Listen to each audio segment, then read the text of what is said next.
Welcome to the Explainer. Let's jump right into the action. Picture this. You're standing in the middle of a bustling, dusty construction site. Diesel engines are roaring, and right there at the center of it all is a massive, bright yellow bulldozer. It's moving earth, it's getting the job done, but it's also about to become the center of a huge legal battle.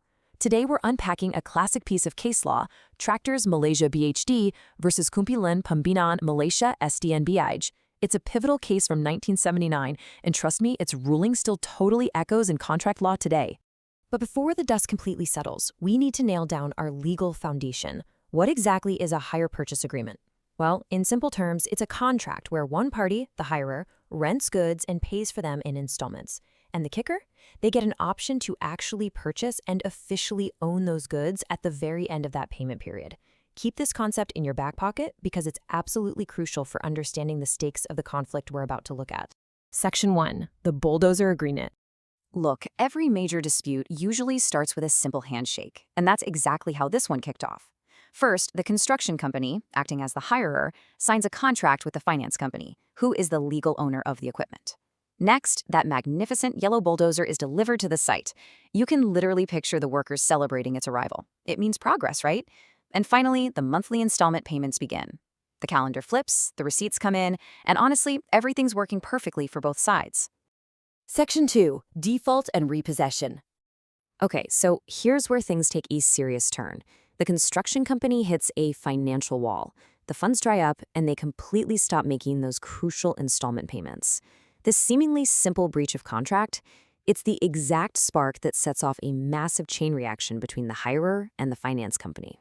Let's trace this escalation month by month. Month 1, the installments are missed, and obviously the finance company notices.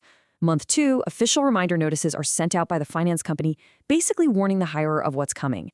Then month 3 brings the real drama. A repossession officer literally shows up at the site and legally takes the bulldozer away. Just like that, the machine is hauled off, leaving a quiet, completely halted construction site in its wake. So what happens next? Well, the construction company goes into full scramble mode. They somehow manage to pay the overdue installments plus all the repossession expenses that the finance company incurred. And they actually manage to temporarily save the day. That massive yellow bulldozer is returned to the site, the engines roar back to life, and work resumes. Which brings us to Section 3, a second default. Sadly, that relief doesn't last long, and the frustration here really starts to mount. The construction company defaults again. At this point, the finance company is understandably tired of the whole situation, so they claim the remaining price of the bulldozer along with costs and damages. But, surprise, eventually, the construction company scrapes the funds together and actually pays off the entire outstanding amount. Because that full balance is finally cleared, official ownership of the bulldozer transfers to the construction company. They own the machine outright. Section 4. The Legal Dispute. Now, you might think getting official ownership is the happy ending to this story, right? No way. This is where the actual climax happens. Over on one side, in the courtroom, we have the respondent, the construction company. After finally getting ownership, they turn around and argue that this agreement was actually a sale all along, which would mean that earlier repossession was completely unlawful. But on the other side, we have the appellant, the finance company, and they are holding firm. They maintain this was a hire purchase agreement from day one, through every single default and reinstatement. Section 5. The court's ruling. So, who's right? The judge has heard the arguments, the lawyers have rested, and it's time for the final verdict on this heavy machinery dispute. But before I tell you what happened, I want you to actively think about this. Was this contract a hire purchase or a sale? Does the fact that they eventually paid it off and got ownership retroactively change the nature of the entire contract? Go ahead, formulate your own legal conclusion for a second. All right, let's see if you hit the nail on the head. The judge ruled, plainly and simply, it was a hire purchase agreement, not a sales agreement. The court found that just because the repayments were made later and ownership was eventually transferred, that absolutely did not change the original nature of the transaction. It remained a hire purchase agreement throughout the entire timeline. And finally, Section 6, Key Legal Takeaways. So, let's break down why this matters. The first absolutely crucial takeaway is that the agreement remained a hire purchase agreement.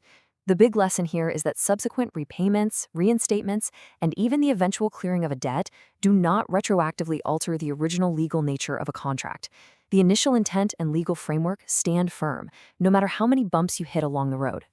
And our second key takeaway: ownership transfers only according to the hire purchase agreement.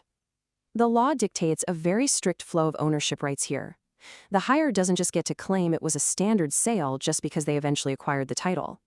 That transfer only happened because the specific conditions of that initial hire purchase agreement were finally met. As we wrap up this explainer, I'll leave you with a final thought. How well do you actually understand the terms and transfer conditions of your own equipment financing? Because whether we're talking about a dusty bulldozer in 1979 or a rack of high-tech software servers today, the precise nature of your contracts completely determines your rights, your risks, and your remedies. Thanks for joining me, and keep questioning those details.